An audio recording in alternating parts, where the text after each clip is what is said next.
अस्सलामुअलैकुम ग्रेड 10। आज हम नेक्स्ट चैप्टर का टॉपिक करेंगे एग्रीकल्चर। ये भी आपके उसमें है लिस्ट में। ये है page number 62। Pakistan is an agrarian country, यानी ज़राई मुल्क है। Agriculture plays an important role in the economy of the country. The role of agriculture in Pakistan economy is explain below. Number 1 है कि इसका एग्रीकल्चर का क्या रोल है। तो पहले हम ये देखेंगे कि एग्रीकल्चर की बेसिक हमें फ़वाइद क्या हासिल हैं।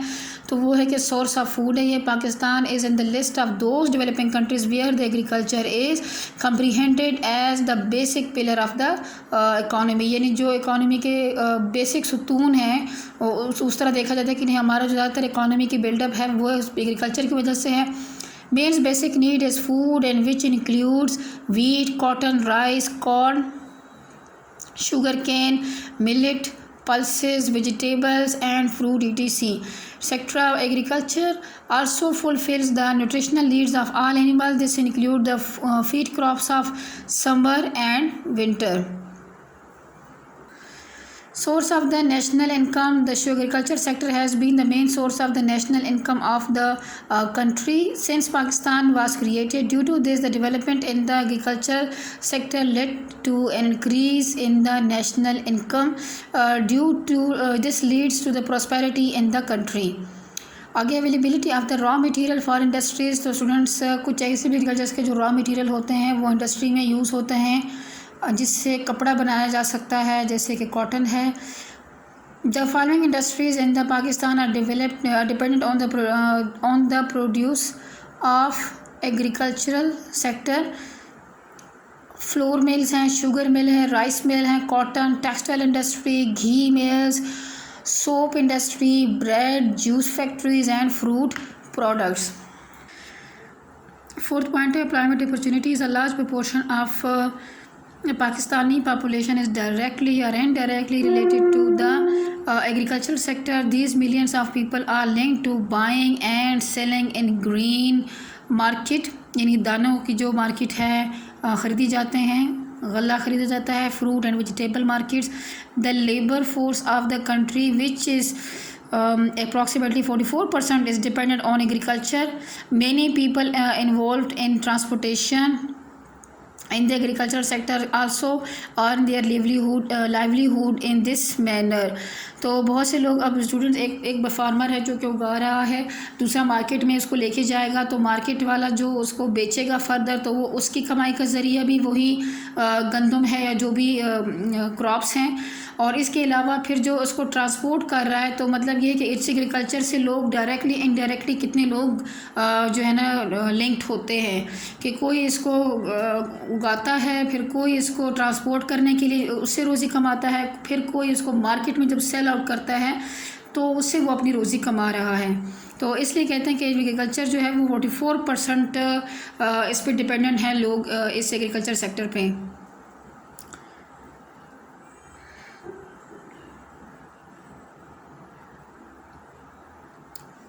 यहाँ से students, in this way the agriculture is the biggest profession of the most people in Pakistan.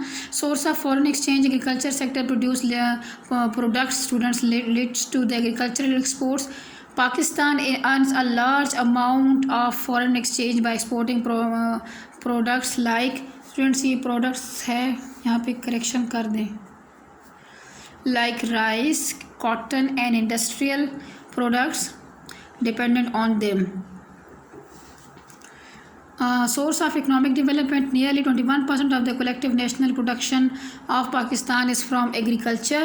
Agricultural sector, not only Pakistan economic development but also industrial and trade development are dependent upon the agriculture. Agriculture has a very important role in the economic development of national economy. अब student एक और topic हमारे पास है, ये भी आया हुआ है आपका उसमें, agriculture potential of Pakistan along with the problems and buyers for maximization of the yields. तो अब ये है कि उसकी हम कैसे करेंगे कि प्रॉब्लम्स क्या हैं, इसका पोटेंशियल जो फिर इसके रिलेटेड जो प्रॉब्लम्स हैं, तो फिर उसके लिए क्या हम बायर्स ले सकते हैं कि इसकी जो पैदावार है वो बेहतर से बेहतर हो सके। Pakistan is basic agricultural country and is world famous for its agricultural products.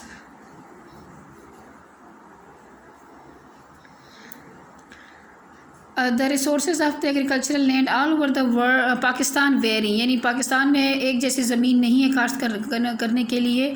Some areas have fertile agricultural land, excellent plains, good climatic conditions and excellent water sources under the land surface.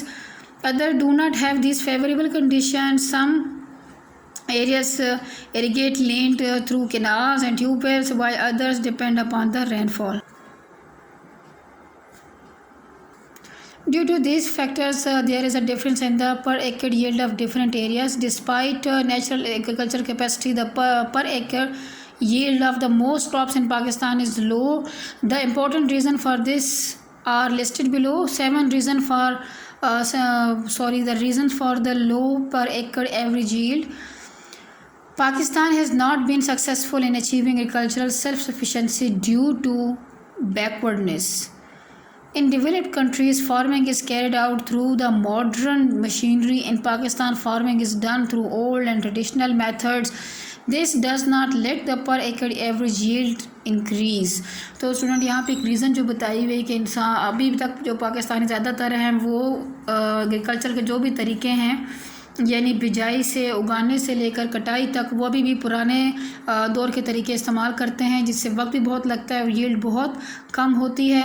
In Pakistan there is a vast system of irrigation but the rivers can not supply water to all agricultural lands where which creates problem. यानी जो canals नहरी निज़ाम है भी तो वो बहुत ज़्यादा दूर दराज के इलाकों तक नहीं पहुँच पाता, जिसकी वजह से क्या मसले हो रहे हैं.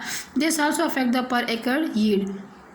नेचुरल डिज़ास्टर्स जैसे कि हैं कि फ्लड आता है, सैलाब आ जाए, फिर ज़लज़ले आ जाएं, तो फिर वाटर लॉगिंग या पानी बहुत ज़्यादा खड़ा रहे, सैलिनिटी बहुत ज़्यादा उसमें खड़ा होने की वजह से उसके बाद नमकियात भी उसमें ज़्यादा हों, नमक बहुत ज़्यादा हो जाए, low quality seeds and fertilisers, illiteracy among the farmers and difficulty in obtaining agricultural loans and disease of affecting crops all affect the per acre average yield. तो स्टूडेंट्स यहाँ पे आपको जो रीज़न्स हैं, ये तकरीबन 10-12 रीज़न्स हैं, वो आपको एक साथ बताई हुई कि ये भी चंद वजूहात ऐसी हैं जिसकी वजह से यील्ड जो है वो अफेक्ट होती है. पहले हमने पढ़ा कि उसमें पुराने तरीक़ाकार इस्तेमाल करने की वजह से, दूसरे में प्रॉपर कैनाल्स के जो है वो दूर दराज के एरियाज़ तक ना होने की वजह से, और तीसरे में हमने चंद और मसाइल देखे कि इनकी वजह से होता है. तो different steps to increase the agricultural production, हम क्या स्टेप ले सकते हैं जिससे बढ़ सकती है प्रोडक्शन.